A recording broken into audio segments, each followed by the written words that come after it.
Hermanos, es un verdadero gozo verles nuevamente, es una alegría súper especial verles de nuevo, tener el gozo de servirlos y de tener el gozo de compartir este tiempo alrededor de la Escritura junto con ustedes.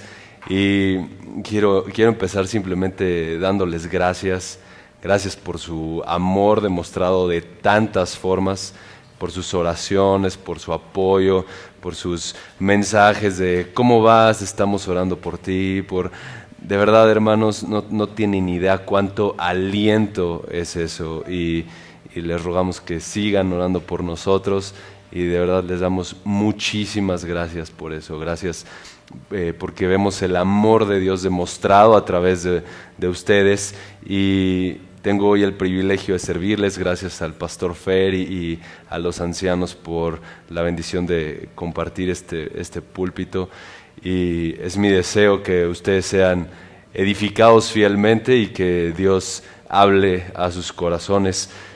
Antes de venir platicaba con un hermano ahí en el seminario y me decía, acuérdate que ningún predicador toma la Biblia para hablar, la Biblia toma al predicador para hablar. Entonces, que sea la Escritura la que hable. Vamos a estar estudiando Colosenses capítulo 2. Entonces, por favor, tomen sus Biblias y diríjanse a ese texto. Voy a dar lectura y vamos a orar para que el Señor use este tiempo.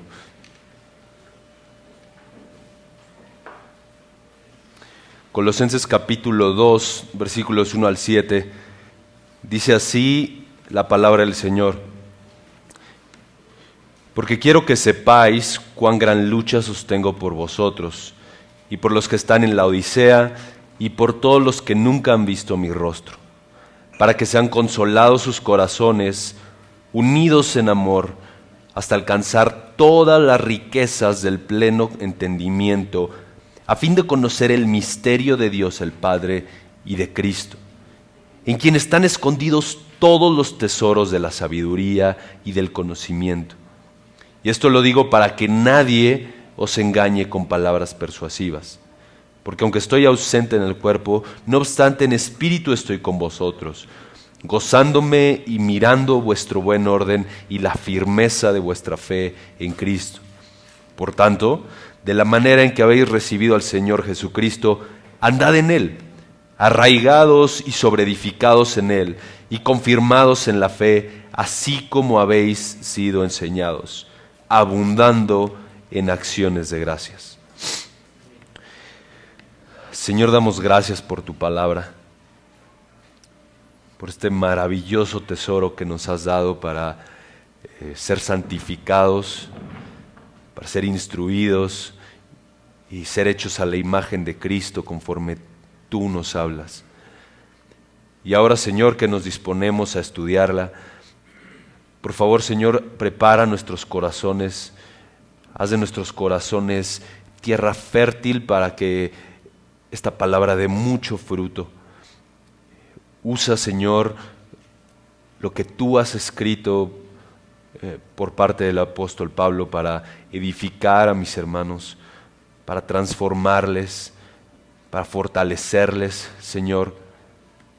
Que tu Espíritu sea el que hable.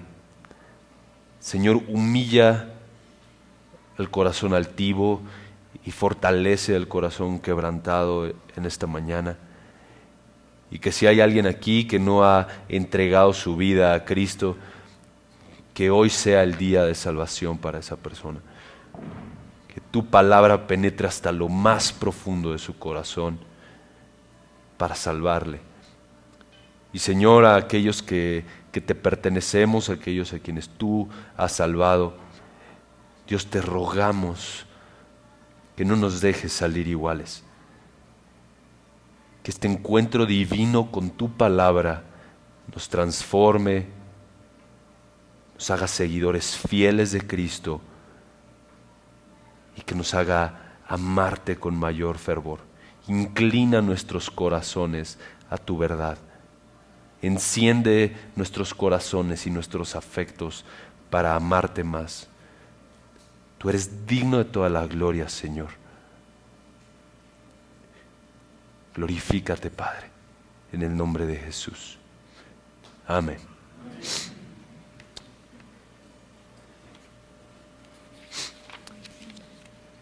Las acciones reflejan la inclinación del corazón. Es decir, aquello que el corazón ama con mayor pasión y aquello que el corazón desea por encima de todo, se proyecta y se refleja en la forma que nos comportamos, en la forma en la que tomamos decisiones. Y la forma que vivimos es simplemente un reflejo de aquello que más amamos. Y el mundo nos ha vendido una idea, y Satanás, a través del sistema mundano, nos ha vendido la idea de que somos llamados a amar las riquezas por encima de todo. Deuteronomio 17 y 16 en adelante, el Señor dio a través de Moisés estipulaciones claras de cuáles eran las características que debía tener y los futuros reyes que Israel iba a tener. Y había 3 cosas específicas que no debían de acumular estos reyes: oro, mujeres y ejército. ¿Por qué? Porque esto desviaría su corazón de amar más a Jehová. Poner su corazón en el oro, en las mujeres y en los ejércitos o en la fuerza militar, quitaría su confianza del único Dios verdadero. No debían acumular riquezas. Y vemos, por supuesto, el ejemplo de Salomón, y acumuló específicamente estas 3 cosas y llevó el reino a la división, y posteriormente cada uno de los reyes, de peor en peor, llevaron al juicio que culminó en el cautiverio. Hay una búsqueda de riquezas que es absolutamente pecaminosa. Hay una búsqueda por riquezas materiales que desvía nuestros corazones lo más lejano de la gracia del Señor y de la obra de Cristo. Mateo 6:24 enseña que no podemos servir al Señor y a las riquezas. Es incompatible amar a Dios y amar al dinero. Dios no comparte su gloria con nadie. Y nuestros corazones, si decimos ser creyentes, pertenecen absolutamente a Cristo y a nadie más. Buscar riqueza física es sinónimo de estar en bancarrota espiritual. Un corazón inclinado al dinero es un corazón alejado de Dios. Pero hay una búsqueda de riquezas y una búsqueda de tesoros que no es pecaminosa. Hay una búsqueda de riquezas y una búsqueda de tesoros a la cual somos llamados y que no solo no es pecaminosa, sino que implica el mayor deleite que te puedas imaginar. Como buenos mineros, hay tesoros en los cuales hacemos bien en buscar y sudar y esforzarnos hasta el máximo para sacar los minerales más preciosos ahí. Y son los tesoros y las riquezas espirituales que se encuentran únicamente en Cristo. Los tesoros espirituales que se encuentran solo en Jesús. Hay una fortuna incorruptible y un mar de riquezas inagotable en la persona de Jesucristo. Y somos llamados a perseguir con todo lo que somos y a profundizar con todo lo que somos en esas riquezas. Y eso es lo que Pablo está hablando en esta porción de Colosenses que vamos a estar estudiando. Hablando un poco del contexto de Colosenses, Pablo escribe a una iglesia que no conoce. Escribe una iglesia que no fue fundada por él, sin embargo de la cual ha encontrado y ha recibido muy buenos reportes por parte de Epafras. Y lo que el Señor está haciendo en la iglesia de Colosas le produce un gozo enorme a Pablo. Y él está agradecido con el Señor y gozándose constantemente por lo que Dios está haciendo en la iglesia de Colosas. Y a pesar de que Pablo escribe desde la cárcel, se siente ese amor y ese gozo que solamente el apóstol transmite para fortalecer a una iglesia. Y escribe específicamente para fortalecerlos y animarlos en cuestión de su fe debido a las herejías que rodeaban la iglesia de Colosas. Las herejías que rodeaban la iglesia de Colosas tenían que ver con los filósofos griegos y con los famosos judaizantes. Y la base de su herejía era: Cristo no es suficiente. Si eres un filósofo, necesitas a Cristo más la filosofía mundana, la filosofía griega. Y si eres un judaizante, Cristo no es suficiente. Necesitas creer en Cristo y además cumplir los ritos de la ley para ser salvo. Y el clamor constante de toda la carta es: no, Cristo sí es suficiente. Cristo es más de lo que necesitas. Cristo es suficiente. Y entonces el tema fundamental de toda la carta es la supremacía de Cristo. Y Cristo está entrelazado en cada una de estas letras y Pablo está enfatizando: Cristo es supremo, Cristo es suficiente. No te dejes llevar por las doctrinas extrañas, no te dejes encandilar por las falsas filosofías. Fija tus ojos en Cristo, porque en Él están escondidos todos los tesoros y Él es más que suficiente. Y en el capítulo 1 y en el capítulo todo lo que habla el capítulo 1 e iniciando el 2, Pablo está hablando de la supremacía de Cristo. Y le produce gozo lo que ha escuchado acerca de los colosenses, y como dice el versículo 3 del capítulo 1, él está orando constantemente por ellos, les anima y les dice: he oído de vuestra fe y del amor que tienen entre ustedes, y eso me produce gozo. Estoy orando por ustedes, queridos colosenses. Y el Evangelio ha llegado, ha estado haciendo la obra en ustedes. Y la clave de todo esto es que Cristo está obrando ahí, que el Cristo supremo, que el Cristo sentado a la diestra del Padre, que el Cristo dueño del universo es el que está haciendo la obra en ustedes.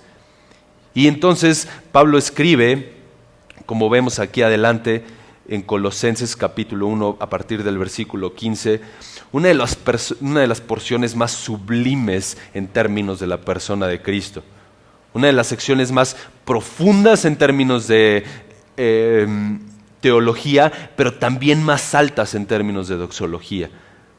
Pablo está aferrado a quién es Cristo y no quiere que los colosenses tengan ni una sola duda de quién es Él, porque los ataques fundamentales de Satanás están ahí, hacia la persona de Cristo.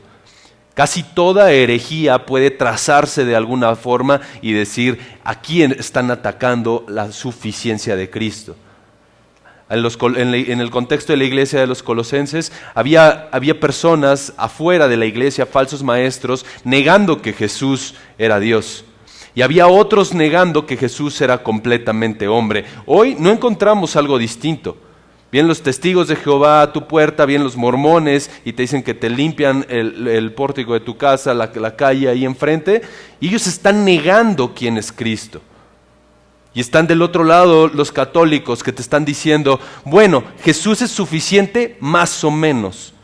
¿Por qué? Porque no te puede justificar por completo, necesitas algunas obras. Y Pablo enfatiza, y en estos versículos 15 en adelante, destruye cualquier idea de que Cristo no sea suficiente. Habla en el versículo 15 de que Él es la imagen del Dios invencible, el primogénito, es decir, el supremo sobre todo lo creado, el creador de todas las cosas, visibles e invisibles. Todos los ángeles fueron creados por Él. Él es eterno antes de todas las cosas, la cabeza del cuerpo. En Él habita la plenitud de la deidad, o el Padre decidió o le agradó que en Cristo le habitara toda la deidad. Él es el que reconcilia a los pecadores con el Padre.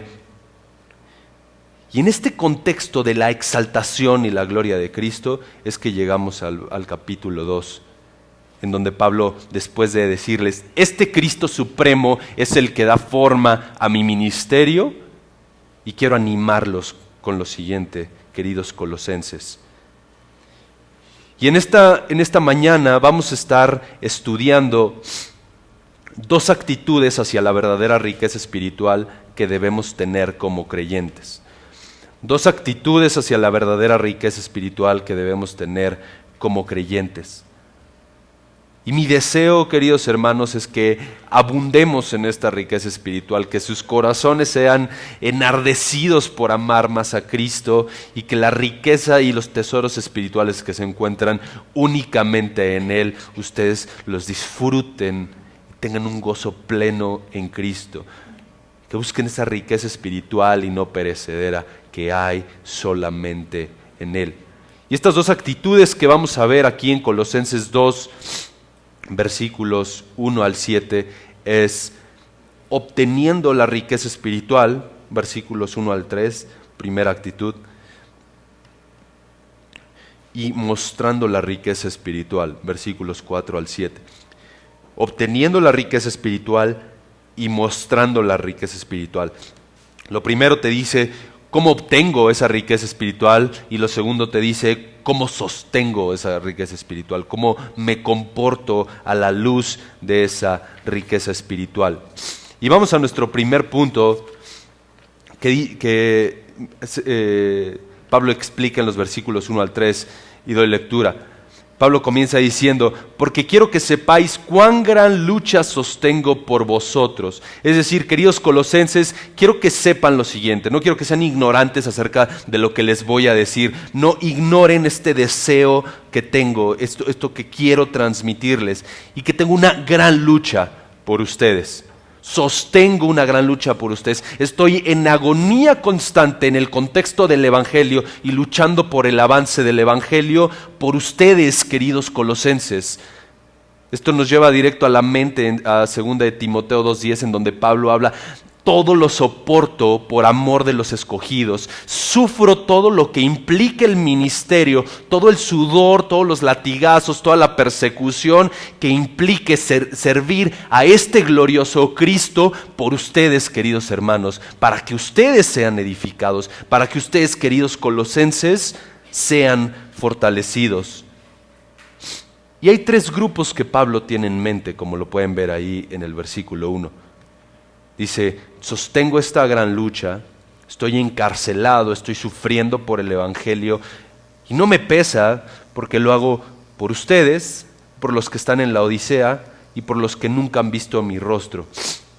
Estos tres grupos de los que Pablo está hablando aquí, ninguno de ellos conoce a Pablo en términos físicos. Ninguno de ellos ha sido ministrado directamente por el apóstol Pablo y viceversa. Pablo tampoco ha sido ministrado por ellos, pero han sido fruto del ministerio y predicación del apóstol Pablo de alguna manera, ya sean ministrados a través de Epafras o de algún otro consiervo que fue salvo gracias al ministerio del apóstol Pablo. Y Pablo les dice, queridos hermanos, aunque no los he visto, aunque no los conozco, sigo perseverando en la lucha del Evangelio porque quiero que ustedes sean gozosos, sean fortalecidos.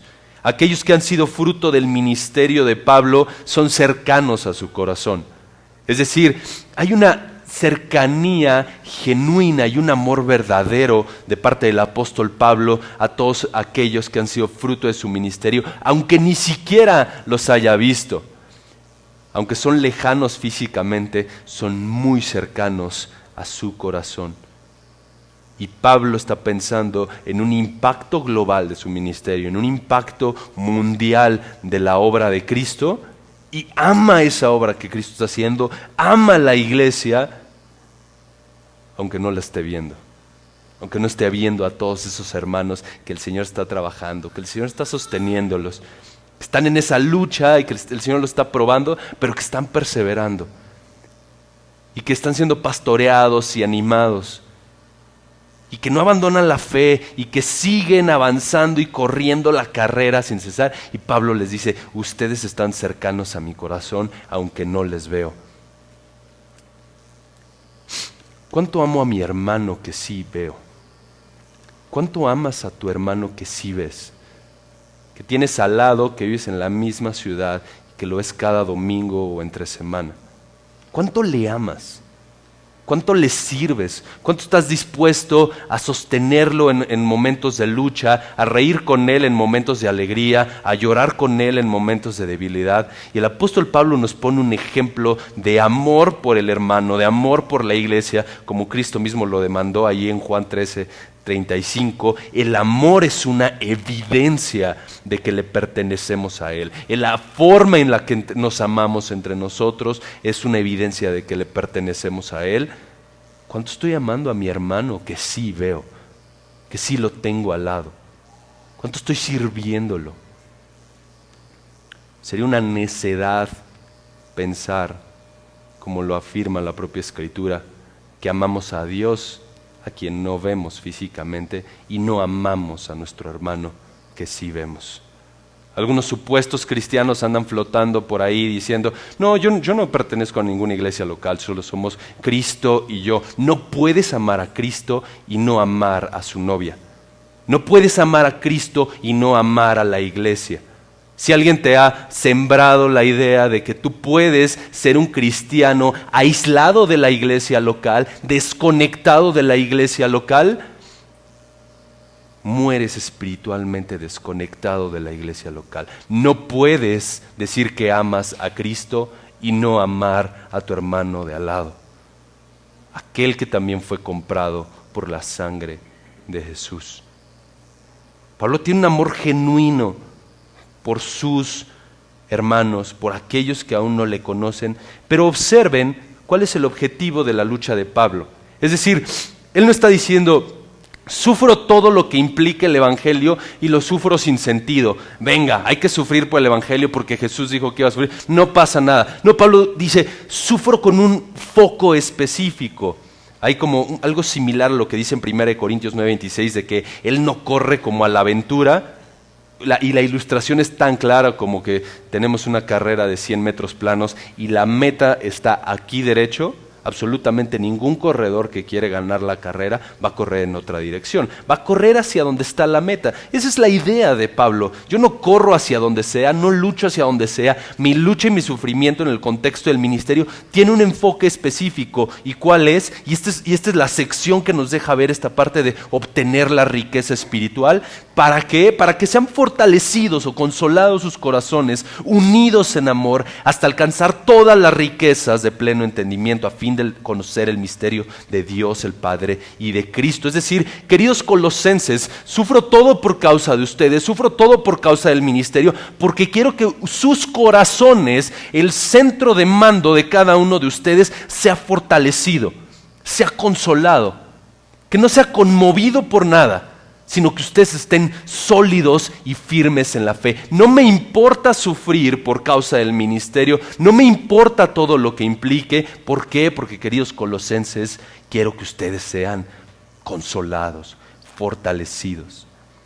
Y la idea que Pablo tiene aquí es que cada creyente tenga un centro de mando fuerte, un centro de mando sólido, una cabina de mando de decisiones y una cabina de mando de direcciones bien afianzada en la fe. No cabe ni la menor duda que cuando nuestras familias toman un rumbo incorrecto, es responsabilidad de que nosotros los padres, en donde está en un sentido la cabina de mando, no está fortalecida. Es similar la idea del apóstol Pablo. Cuando tu cabina de mando, tu corazón en donde toman las decisiones, y no está hablando por supuesto del corazón físico, sino de esta entidad en la mente del apóstol Pablo en donde se toman las decisiones y en donde se toma dirección en la vida, si no está sólido, si no está fortalecido, si no está consolado, entonces hay consecuencias terribles. Y Pablo dice, quiero que sus corazones sean consolados. Y observen lo que dice después, unidos en amor, es decir, ligados en amor. No es suficiente que tengan consuelo, no es suficiente que tengan fortaleza, es necesario que estén ligados en amor, como lo dice Colosenses 3:14, porque ese es el vínculo perfecto, la forma en la que ustedes, hermanos, van a estar fortalecidos, no solo de forma individual, con un centro de mando fuerte, sino también en el contexto de la iglesia local, es estando bien unidos, bien afianzados, bien afirmados en amor, ligados en amor, unidos fuertemente en amor. Y esta unión que hay en el cuerpo de Cristo es maravillosa, maravillosa. O sea, piensen en esta realidad que presenta la Escritura. Cuando Dios salva a cualquier pecador enemigo de Él, a cualquier pecador aborrecedor de Dios, no solo lo cambia, lo rescata del pecado, sino que lo une de forma indisoluble e inseparable al resto de los creyentes y a la cabeza del cuerpo que es Cristo. Es impresionante, y platicaba hace un tiempo con un hermano, no importa cuánto medites en esta doctrina de la unión del creyente en Cristo, nunca rascas más de la superficie. Es increíble el hecho de que el creyente esté unido a Cristo, inseparable de Él. Y la idea que Pablo tiene es que ustedes, queridos hermanos, estén unidos de forma sólida y de forma fuerte en amor. El consuelo y la unión en amor, es decir, ser un solo cuerpo en Cristo, permiten alcanzar todas las riquezas espirituales, que es lo que va a hablar ahorita Pablo. Es decir, cuando somos alentados y somos animados por el amor y por la fortaleza mutua que hay entre creyentes, verdaderamente obtenemos todas las riquezas espirituales. Y eso es lo que Pablo habla a continuación aquí a mediados del versículo 2. Y dice, hasta alcanzar todas las riquezas, hasta alcanzar la plenitud de las riquezas. Y lo increíble es que estas riquezas espirituales que hay en Cristo no son un cúmulo de emociones, no son un cúmulo de ideas abstractas, no es cómo me siento. Es que hoy el domingo llegué bien animado para adorar. Y el siguiente, ¿sabes qué? Ni me saludes. Pablo no está hablando de que te dejes dominar en tus emociones. Observa lo que dice a continuación. Dice, de pleno entendimiento. El foco de Pablo y el lugar en donde él está apuntando es a la mente. Repito, al centro de mando. Y el entendimiento... El entendimiento es su enfoque, y todas las riquezas que hay en Cristo provienen de un pleno entendimiento de quién es Él, de un pleno conocimiento de quién es Él. Y Pablo, por supuesto, jamás tiene en mente esta idea de, bueno, hay teología y teología práctica. No. O sea, Pablo tiene siempre la idea de que lo que tú sabes dicta la forma en la que vives. Aquello que tú amas dicta en la forma en la que te comportas. Entonces, si yo digo que amo a Cristo y si mi mente está gobernada por quién es este glorioso Cristo que Pablo describió en el capítulo 1, mi vida indudablemente va a ser movida no solo a amarlo más y amar más a mis hermanos, sino a crecer en semejanza a ese Cristo que digo amar. ¿Por qué? Porque mi entendimiento está siendo transformado por quién es Cristo. Y dice Pablo, hasta alcanzar todas las riquezas de pleno entendimiento, a fin de conocer el misterio de Dios el Padre y de Cristo. Esta parte "y de Cristo" es mejor traducida como "¿qué es Cristo?", es decir, Cristo es el misterio de Dios el Padre, y vamos a ver a qué se refiere eso el apóstol Pablo. Es decir, el punto de lo que está hablando aquí el versículo 1 y el versículo 2 es que para obtener las riquezas espirituales, el creyente tiene todas las riquezas espirituales cuando es alentado y unido en amor, para discernir, para entender y con base en el conocimiento de cuál es este misterio de Dios, que es Cristo. Vayan conmigo a Romanos 11:33 para abundar brevemente. Romanos 11:33.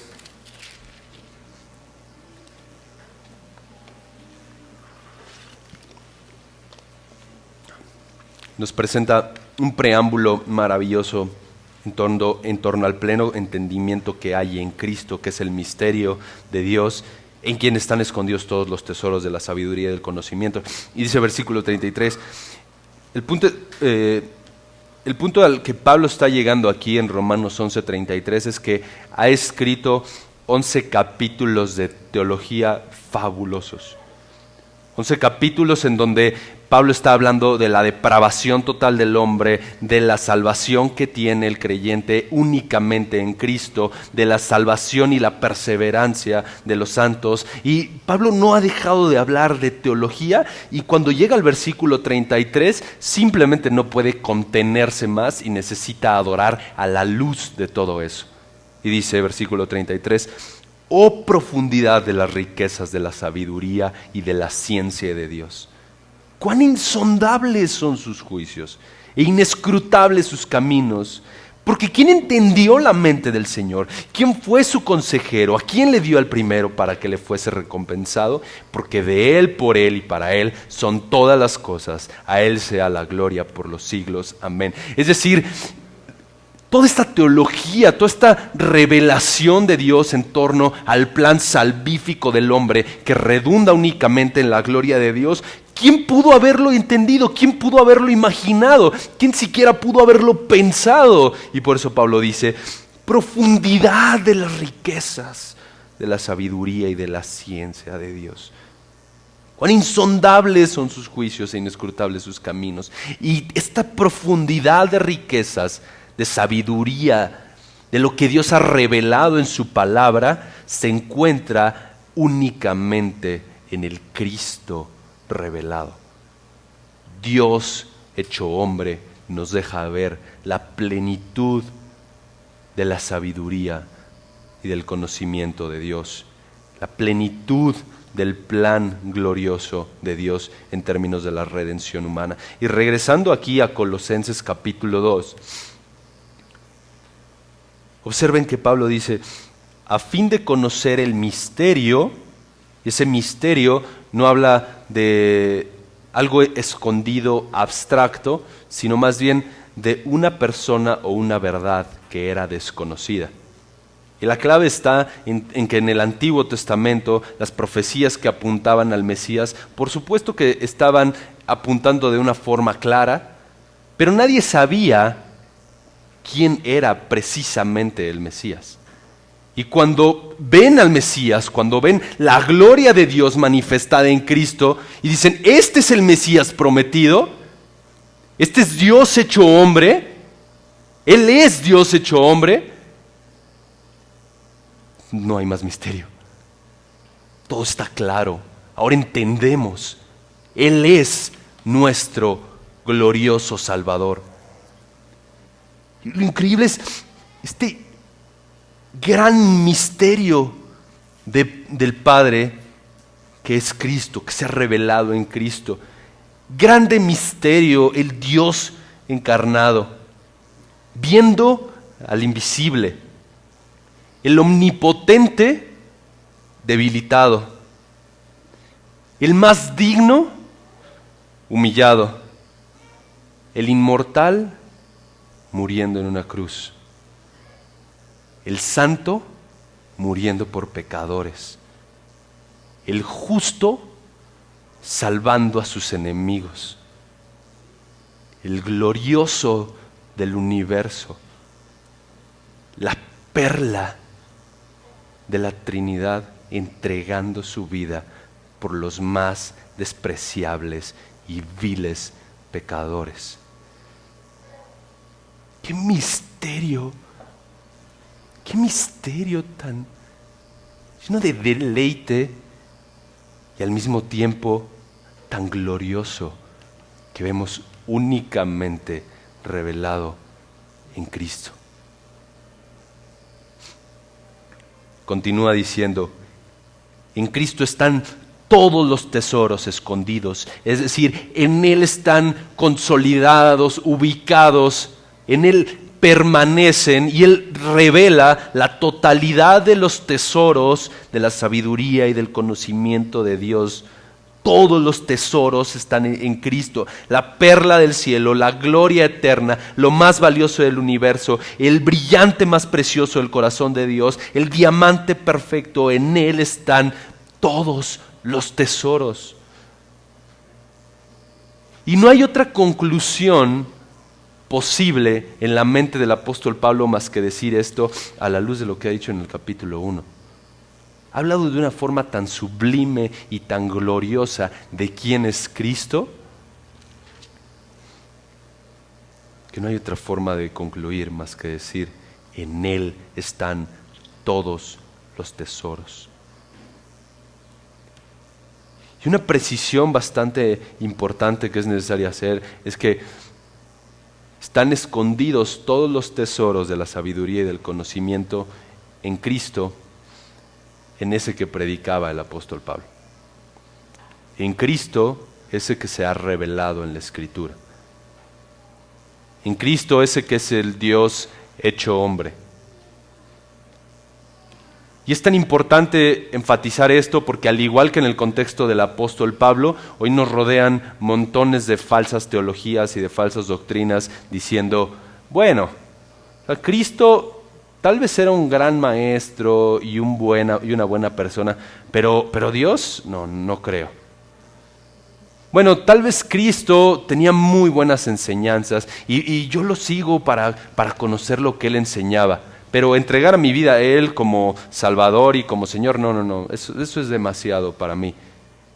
Y la clave del apóstol Pablo es, no puedes estar a medias con Cristo. O Él es hoy tu Salvador, o te mueres mañana y Él va a ser tu juez. Y no hay escapatoria. O es hoy Él tu Salvador, el único, porque no hay otro nombre dado a los hombres debajo del cielo en que podáis ser salvos, solo en Cristo. O mueres y Él es tu justo juez que te envía al infierno por rechazarle y por escupir su sacrificio. O te arrepientes y crees en Él y vives como a Él le agrada y entregas a Él todo tu ser y vives para su gloria. O simplemente no andes jugando a que sigues a Cristo. La idea del apóstol Pablo en términos de cristología, en términos de quién es Cristo, no es un juego. ¿Por qué? Porque si perdemos a Cristo, si perdemos la piedra angular del cristianismo, si reducimos y le quitamos un poco o pulimos un poco esa piedra que tal vez no me gusta mucho que Cristo hable tanto del infierno o no me gusta que Cristo sea tan duro en sus afirmaciones, eso se lo vamos a quitar porque seguramente los manuscritos no tenían eso.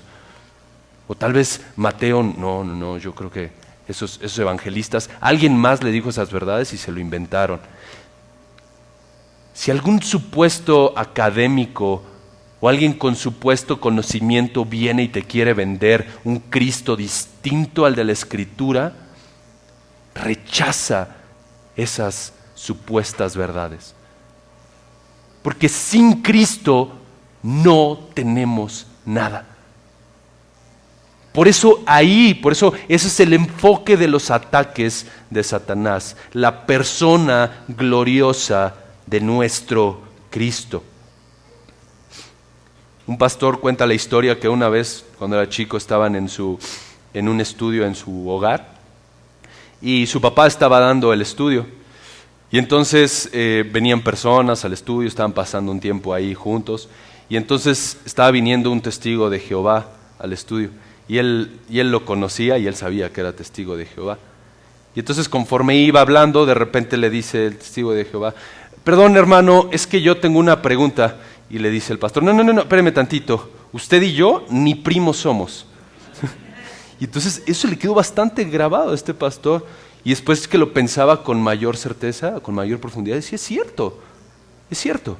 Cuando hablamos de la persona de Cristo, no jugamos, no andamos a medias tintas.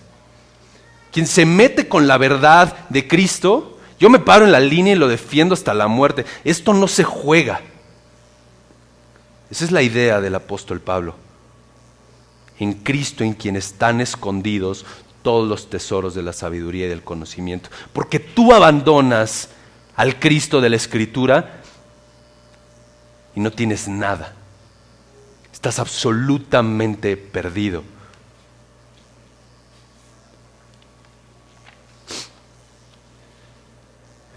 El ataque de Satanás está centrado en la persona de Cristo.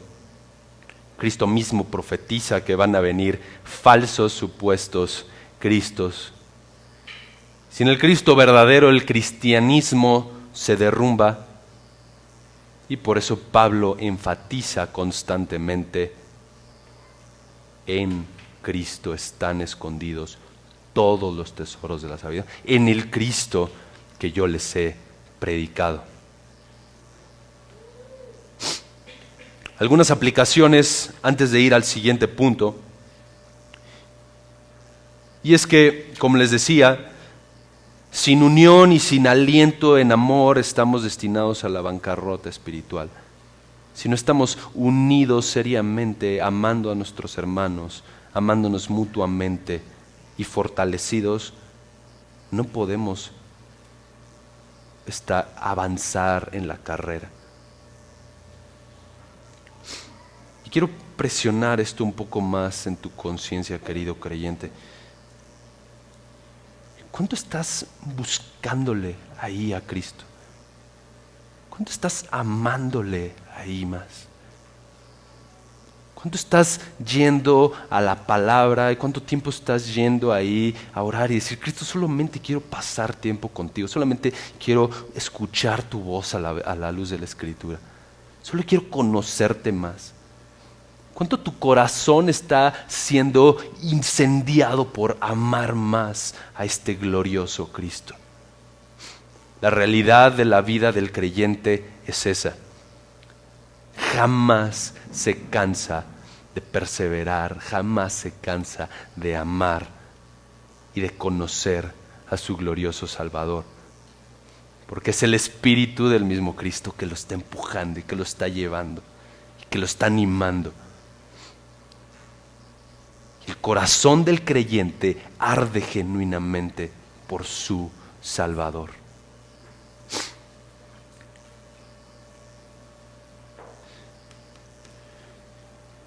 Muchas veces nos sentimos, y no es extraño, que nos sentimos como pobres espiritualmente.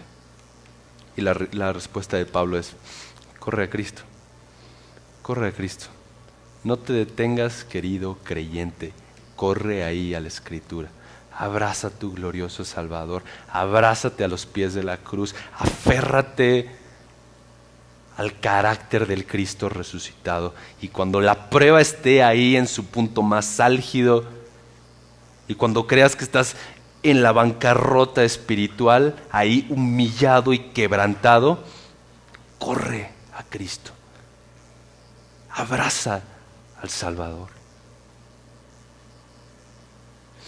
Y la forma en la que Pablo termina estos versículos de esta porción, versículos 4 al 7, es no solamente cómo obtienes la riqueza, es decir, ahora cómo demuestras, cómo vives a la luz de esa riqueza. La ilustración es sencilla, es como un rey que es multimillonario y se viste como mendigo o vive como mendigo. No hay nada más miserable. ¿Cómo vivo a la luz de esa riqueza espiritual? ¿Cómo vivo a la luz de eso? Versículo 4, y entonces Pablo continúa: y esto digo para que nadie os engañe con palabras persuasivas. Esto, lo que les comenté anteriormente, queridos colosenses, tiene un propósito. El aliento para amar, la fuerza para luchar, tiene un propósito. Es que la verdad de Cristo es atacada porque el creyente encuentra plena riqueza en él, y todo lo demás palidece a la luz de Cristo. Y queridos colosenses, no se dejen engañar, continúa ahí hablando, nadie os engañe, nadie les defraude de quién es este Cristo. ¿Con qué? Con palabras persuasivas, es decir, con palabrería engañosa, con argumentos que filosóficamente suenan bien y que dan la idea de que te quieren convencer de algo que es falso. Que nadie los engañe, colosenses. Esas palabrerías atractivas pero falsas, ese montón de predicadores supuestos en enlace, No los escuches, no dejes que llenen tu mente de una versión incorrecta de quién es Cristo. Necesitas al Cristo verdadero. Necesitas al Cristo verdadero. Porque esta palabrería engañosa, ese es el ataque, esa es la mejor estrategia de Satanás. Que en la superficie, entonces, no, todos somos hermanos. Todos somos hermanos, mormones, católicos, testigos de Jehová, y no pasa nada, todos somos hermanos. Y la respuesta del apóstol Pablo es, no es cierto. Satanás lo puede pintar muy parecido en la superficie, pero ráscalo un poco y una es una manzana verdadera y la otra es una manzana podrida. Y en una hay salvación única y suficiente solo en Cristo, y en otra hay perdición eterna. Y Pablo continúa diciendo, porque aunque estoy ausente en cuerpo, es decir, no estoy físicamente con ustedes, colosenses, pero estoy en espíritu con vosotros, no obstante estoy en espíritu con vosotros. Es decir, no es necesario que yo esté ahí, colosenses, para decirles que me gozo por lo que Dios está haciendo, por la obra en la que Cristo está haciendo en ustedes. Estamos unidos espiritualmente y hay un interés genuino de mi parte porque ustedes no se dejen engañar con palabras persuasivas. La ausencia física de Pablo hace necesaria la carta, pero la presencia de Pablo se hace tangible a través de sus letras en el contexto. Entonces su presencia, no de una forma mística, sino de una forma en la que habitan o en la que están en el mismo cuerpo como creyentes, Pablo enfatiza eso y dice, yo estoy ahí con ustedes, hermanos. 1 Tesalonicenses 2:17, giren un par de páginas. 1 Tesalonicenses 2:17, Pablo dice algo muy parecido.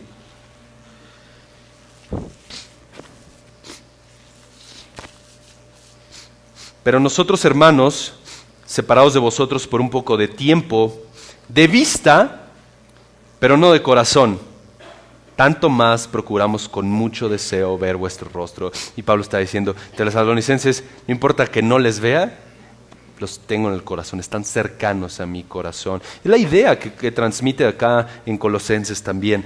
Aunque no estoy con ustedes, me estoy gozando porque miro el buen orden y la firmeza de vuestra fe en Cristo. Es decir, me produce gozo observar y escuchar lo que Dios está haciendo en la iglesia de Colosas. ¿Y por qué? Versículo 5, ahí al final. Porque hay buen orden y hay firmeza en la fe en Cristo. Hay un orden que se refleja en la firmeza de la fe. Y esta firmeza de la fe, no tenemos tiempo de ir a 1 de Reyes capítulo 18, les quería hablar de esta historia que ustedes conocen. Elías es tal vez uno de los mejores ejemplos de firmeza de la fe en el contexto de la mayor apostasía. Entonces hay cientos de falsos profetas y Elías se para en la línea y dice, yo soy profeta del Dios verdadero y aquí me muero en la línea y les voy a demostrar quién es el Dios verdadero. De la misma manera, cada creyente es llamado a estar parado en la línea de forma sólida y defender la fe. Y no tolerar que falsos cristos y falsas supuestas verdades, que en realidad son herejías enmascaradas, entren en mi mente y en el contexto de mi iglesia local y en el contexto de mi familia. Soy llamado a estar firme en Cristo. Y eso le produce gozo a Pablo. Me produce gozo la firmeza de su fe. Por tanto, versículo 6, de la manera que habéis recibido al Señor Jesucristo, andad en Él. De la manera en que habéis recibido al Señor Jesucristo, andad en Él. Es decir, vive conforme a la realidad que dices ser, de que dices ser que tú sigues a Cristo. Vive conforme a la realidad de que Jesucristo es tu Señor. Hay un gozo genuino por parte del apóstol Pablo en ver el desarrollo espiritual y hacia la madurez de otros hermanos, en el caso de la iglesia de Colosenses. Y eso debería ser igual en cualquier iglesia local. Cuando yo veo que mi hermano está creciendo y está aprendiendo, ¿qué quiero hacer? Ánimo, hermano, métale. Aquí yo le meto el hombro y vamos a seguir avanzando. Vamos a seguir corriendo. Corra más rápido la carrera. No se canse, hermano. Si tire esos pecados, siga corriendo. Ánimo. Siga a Cristo. No se detenga. Y se tropieza. Yo lo levanto. Vamos a seguir corriendo. Porque Cristo es digno. Y queridos padres de familia y esposos, esto lo quiero presionar más en nuestra conciencia. Si nosotros no estamos haciendo eso en nuestros hogares, si no estamos siendo esa ancla espiritual, no estamos gozándonos cuando nuestra familia está aprendiendo de Cristo y no estamos empujando a que nuestra familia conozca más a Cristo, demostrándoles amor,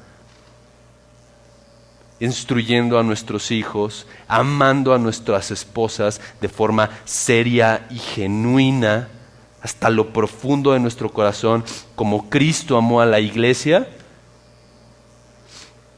estamos apuntando a la dirección absolutamente incorrecta. A Pablo le produce gozo la realidad espiritual de lo que está pasando en la iglesia de Colosas. Y el punto es, ahora que tienen toda esta riqueza espiritual, ahora que tienen y que han recibido al Señor Jesucristo, es decir, la forma en la que recibieron el mensaje acerca de Jesucristo que les fue llevado, compórtense de esa manera, vivan a la luz de quién es Jesucristo. Andad en Él, dice el apóstol Pablo.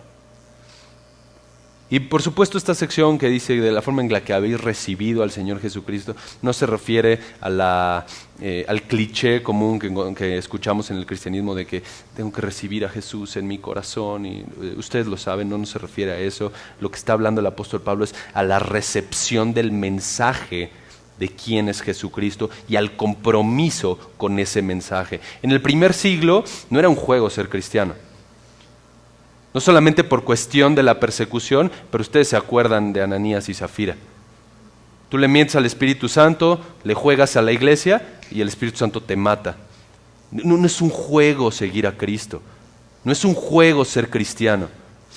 Y entonces Pablo les dice, de la misma forma en la que han seguido, recibieron a Cristo, de la misma forma en la que fueron enseñados en torno al mensaje y ustedes abrazaron el mensaje de Cristo, anden en Él. Y esto es increíble, este es el primer mandato de toda la carta. Andad en Él, dice el apóstol Pablo. Anden conforme a la luz de quién es Jesucristo, de que Él es el Señor Jesucristo, el dueño del universo, el Mesías prometido, Dios encarnado. Anden en Él. Y nuevamente este concepto de unidos a Cristo. Ahora, la clave es, ¿cómo ando en Él? ¿Cómo vivo a la luz de esto, Pablo? ¿Ok? Aquí vienen estas 4 actitudes con las que Pablo cierra para decirles, queridos colosenses, anden en Cristo. Vivan a la luz de que pertenecen a Cristo. ¿Cómo? Arraigados, sobreedificados, confirmados y abundando. Es decir, ¿cómo me conduzco como a Cristo le agrada? ¿Cómo vivo conforme a la realidad de que soy rico espiritualmente en Cristo? Bueno, arráigate en Él. Es decir, echa raíces en Cristo. Un árbol no solamente se distingue por la forma en la que se ve, sino se distingue por la profundidad de sus raíces. Y eso a veces no se ve, pero eso es lo que determina en muchas ocasiones la solidez del árbol. Y esa es la idea del apóstol Pablo. Arráiganse en Cristo, echen raíz en Cristo, conózcanle más, profundicen más en Él. No, hermano, es que eso de la teología no es para mí. No, hermano, todos somos teólogos, todos necesitamos conocer más a nuestro Salvador, todos necesitamos profundizar y cavar más en las riquezas de Cristo. Arráigate en Él. Echa raíz, encuentra en Él toda tu fuente de vida, felicidad, gozo, solo en Cristo. Y luego dice Pablo, sobreedifícate en Él. Es decir, crece en Cristo. Ya que echas raíz en quien es Cristo, ahora crece, sobreedifícate. Efesios 2:20 tiene la misma idea. Y dice el apóstol Pablo, edificado sobre el fundamento de los apóstoles y profetas, siendo la principal piedra del ángulo Jesucristo mismo. Es decir, necesitamos estar creciendo como creyentes en quien es Cristo y estar siendo edificados, creciendo a su imagen. Y después, no es suficiente que un edificio sea alto, no es suficiente que un edificio tenga buenos cimientos, también tiene que estar bien afianzado. Versículo 7 al final. Y confirmados en la fe. Confirmados en la fe. Es decir, afírmate, conoce, profundiza en quién es este glorioso Cristo. Y aquí confirmados en la fe, por supuesto que no significa esa idea falsa de que no necesitas fe para que Dios te conceda un milagro o necesitas venir para dar dinero y si no tienes fe Dios no te concede nada. No. Lo que Pablo está diciendo cuando habla de fe, está hablando del conjunto de conocimientos que envuelven la fe cristiana. Aquello que es pertenecer a Cristo. Entonces, confírmate en eso, afírmate en quién es Cristo. Versículo, por eso pone ese paréntesis el apóstol Pablo, así como habéis sido enseñados. Es decir, de la misma forma, queridos colosenses, en la que ustedes abrazaron el evangelio de Cristo y lo han creído, de la misma forma estén confirmados en Él y abunden en acciones de gracia. Somos llamados a vivir a la luz de nuestra riqueza espiritual y a la riqueza espiritual que tenemos en Cristo. Y con esto terminamos. Van a venir ataques para desviar tu corazón de poner los ojos en Cristo. No creas que no van a venir, no creas que seguir a Cristo es un mundo de color de rosa. Van a venir ataques y van a venir muchos.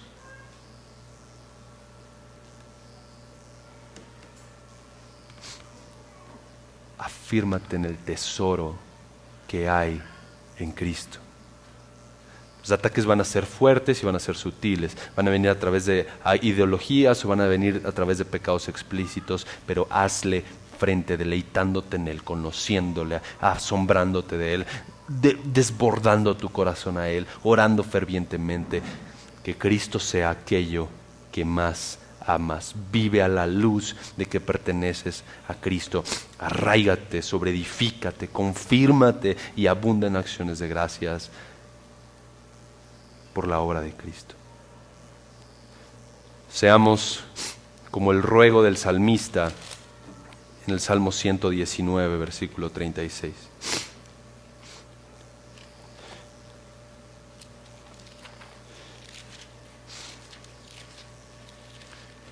En donde el salmista ruega,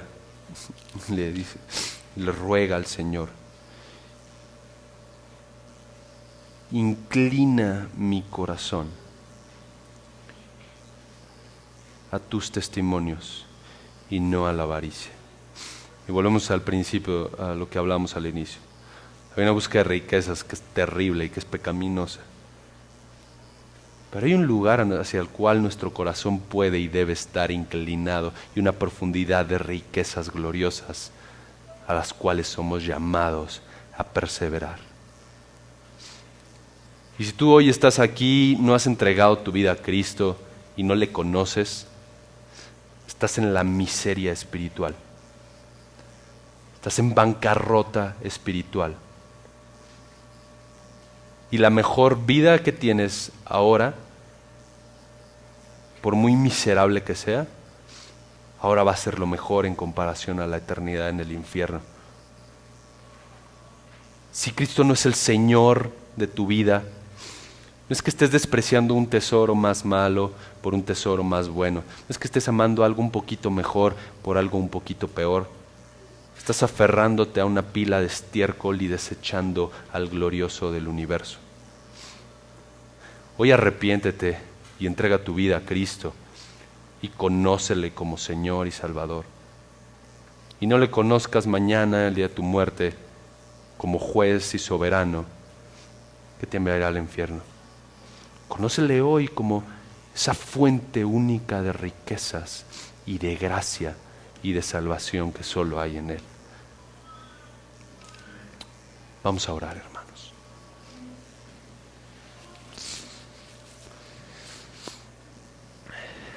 Padre, cuánta riqueza y cuánta gloria hay en tu verdad.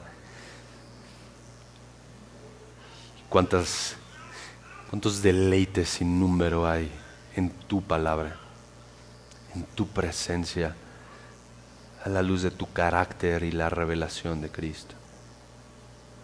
Señor, ahora que nos dirigimos a finalizar este servicio, por favor no nos permitas olvidar estas gloriosas verdades. Mueve nuestros corazones, Dios, inclina nuestros corazones a ti, a amarte más.